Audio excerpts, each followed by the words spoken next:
and so on and so forth.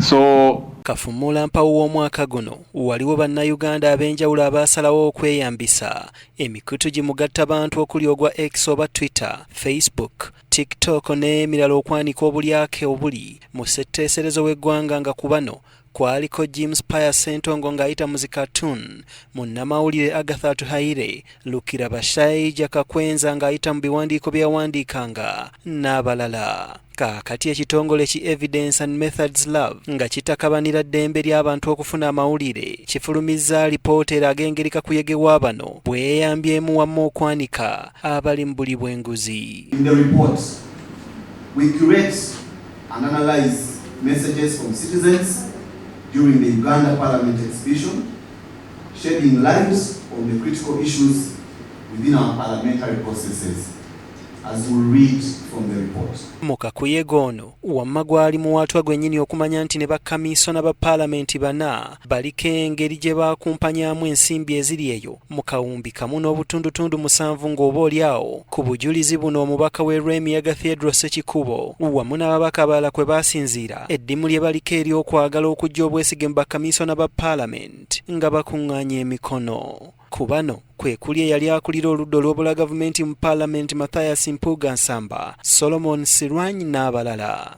Who are still grappling with it. The Honourable Ssekikubo insisted as a member of parliament to ensure that at least we debate about these matters as they came. He was dismissed by the presiding officer.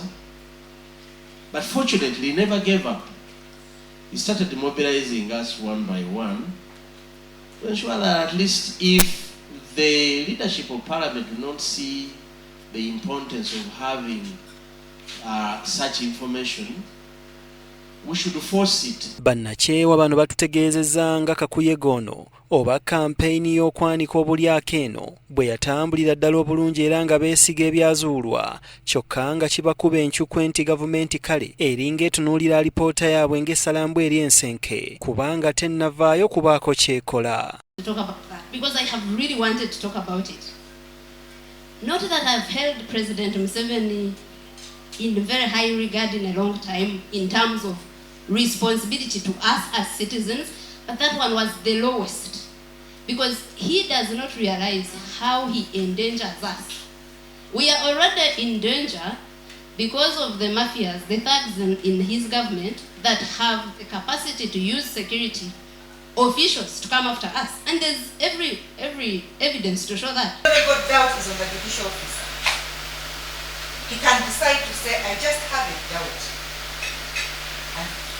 Uganda efiirwa obusoobuli eyo mu 10 buli mwaka okusinziira kaliisoliiso wa gavumenti ng'ezuulako obuwumbi 100 bwokka ng'ekozesa obuwumbi 10.